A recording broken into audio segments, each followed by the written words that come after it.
एक है मूसा और दूसरा है पौलुस।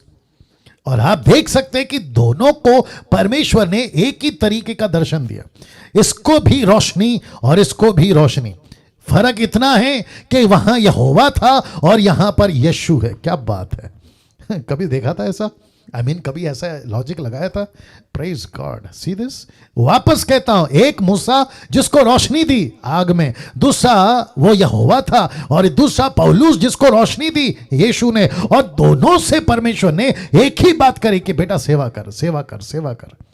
बहुत ध्यान से सुनिएगा, मैं वापस रखने जा रहा हूं। एक विश्वासी ने परमेश्वर का भय मानना पूरी जिंदगी पर बहुत जरूरी है। क्यों? क्योंकि इन दोनों ने हमको आगे बताया कि भय क्या चीज होती है। मूसा और पौलुस ने कहा इब्रानियों की किताब में, देखो मैं पढ़ने जा रहा हूं, the book of Hebrew chapter 12 verse 18 लिखा है, तुम तो उस पहाड़ के पास। मूसा बोल रहा है पौलुस की भाषा, माफ करें, पौलुस बोल रहा है मूसा की भाषा में। बहुत ध्यान से सुनिएगा, मैं रिपीट करता हूं, पौलुस बोल रहा है मूसा की भाषा में। तब तुम तो उस पहाड़ के पास जो छुआ जा सकता था, आग से प्रज्वलित था, काली घटा, अंधेरा और आंधी के पास। वचन 19, तुरी की ध्वनि बोलने वाले के ऐसे शब्द के पास नहीं आए, जिसके सुनने वालों ने विनती की कि अब हमसे और बातें ना की जाए। वचन 20, क्योंकि वे उस आज्ञा को ना सह सके, यदि कोई पशु भी पहाड़ को छुए तो पत्थरवाह किया जाए। कौन बोल रहा है?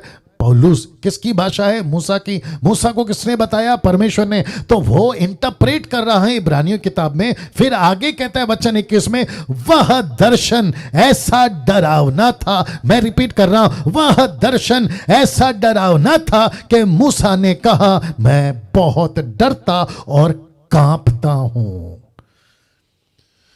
माय गॉड, आज क्या हो रहा है? लिखा है मैं डरता और कांपता हूं। वचन 22, पर तुम, पौलुस अभी बात कर रहा है मेरी और आपकी, वो कहता है पर तुम सिय्योन के पहाड़ के पास, जीविते परमेश्वर के नगर स्वर्गीय यरूशलेम के पास, लाखों स्वर्गदूतों, उन पहलोटों की साधारण सभा, कलीसिया जिनके नाम स्वर्ग पर लिखे हैं, सबके न्याय परमेश्वर के पास सिद्ध किए हुए धर्मियों के आत्माओं।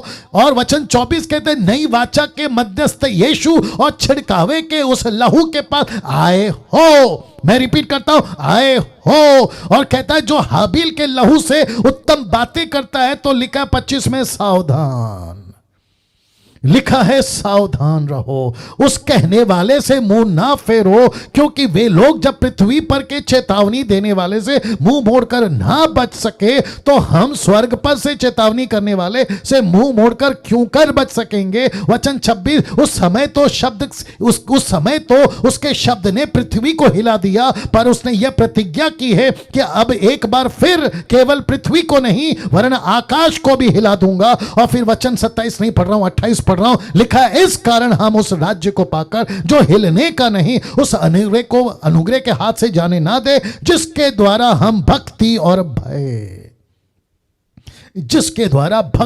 भय सहित परमेश्वर की ऐसी आराधना कर सकते हैं जिससे वो प्रसन्न होता है। वचन 29 कहता है, क्योंकि परमेश्वर भस्म करने वाली आग है। आहा हा हा हा हा हा। दोस्तों, कैसा लग रहा है? कैसा लग रहा है? मैं समझता हूं कि आपका जो घर जहां पे आप बैठे हैं, क्योंकि मैं अभी शूटिंग रूम में यहां पे जहां पे मेरा भी कमरा है, मेरी हालत खराब हो रही है। अब आप सोच के देखिए वहां पर आपका क्या हो रहा होगा। Amazing, amazing. बस फर्क इतना है कि मेरे आंखों को मैं रोक रहा हूं, फर्क इतना है कि मेरी आंखों को मैं रोक रहा हूं। जीसस, ऐसा लिखा है, परमेश्वर भस्म करने वाली आग है। पॉइंट 5, क्योंकि मेरे पास वक्त नहीं है, लिखा है परमेश्वर सामर्थ्य, God is power, God is power. कहां लिखा है? यिर्मयाह की किताब उसका 10 का पारा कहता है, the book of Jeremiah chapter 10 verse 12 लिखा है, उसी ने पृथ्वी को अपनी सामर्थ्य से बनाया, उसने जगत को अपनी बुद्धि में स्थिर किया, आकाश को अपनी प्रवीणता से तान दिया। जब वह बोलता है तब आकाश में जल का बड़ा शब्द होता है, पृथ्वी की छोर से वह कोहरे को उठाता है, वह हर्ष के लिए, माफ करे, वह वर्षा के लिए बिजली चमकाता और अपने भवंडर में से पवन चलाता है। और इसी को परमेश्वर यीशु मसीह क्या कहते हैं? देखो मत्ती 22 का 29 में, यीशु ने उन्हें उत्तर दिया कि तुम पवित्र शास्त्र और परमेश्वर की सामर्थ को नहीं जानते, इस कारण भूल में पड़ गए हो। परमेश्वर की ताकत को तुम नहीं जानते, शास्त्री फरीसी को कह रहा है। भजन संहिता 71 का 18 क्या कहता है देखो, लिखा है, इसलिए हे परमेश्वर जब मैं बूढ़ा हो जाऊं। कौन? लेखक कहता है, और मैं अभी डैनियल राज कह रहा हूं, और जितने आप लोग जो बाइबल टीचर पास्टर है, आपको भी कहना है। क्या कहना है? इसलिए हे परमेश्वर जब मैं बूढ़ा हो जाऊं। निर्जला जी आप भी सुनिएगा, लिखा है हे परमेश्वर जब मैं बूढ़ा हो जाऊं। तो आप जब बुढ़ी हो जाएं, और जितने लोग जो सुन रहे हैं बुढ़ा बुढ़ी हो जाए, मेरे बाल पक जाए, मतलब मेरे बाल सफेद हो जाए, तब भी तू मुझे ना छोड़, तब भी तू मुझे ना छोड़। क्यों? जब तक मैं आने वाली पीढ़ी के लोगों को तेरा बाहुबल और सब उत्पन्न होने वालों को तेरा पराक्रम ना सुना दूं। ओहो हो। Can you believe this? मेरी मजबूरी है कि आज मेरा टाइम जा रहा है, बहुत मेरी मजबूरी है, नहीं तो मैं इसको मंगलवार तक नहीं रख सकता। बहुत लंबा गैप हो जाएगा, बहुत लंबा गैप हो जाएगा। बहुत ध्यान से सुनिए, जितने भी मसीह मंथन के पेज चलाते हैं लैंग्वेज के हिसाब से, आप सबको डीटी स्टार्ट करनी है आफ्टर 3 मंथ्स। तो मैं रिक्वेस्ट करता हूँ, ये वचन आपको अभी मजबूत करेगा। क्या लिखा है देखिए, लिखता है कि मैं जब बूढ़ा हो जाऊँ, मेरे बाल पक जाए, तब भी तू मुझे ना छोड़ना। क्यों? क्योंकि आने वाली पीढ़ी के बच्चों को, आने वाले पीढ़ी के लोगों को मैं तेरा बाहुबल बता सकूं, तेरी ताकत बता सकूं, तो कितना महान है ये बता सकूं।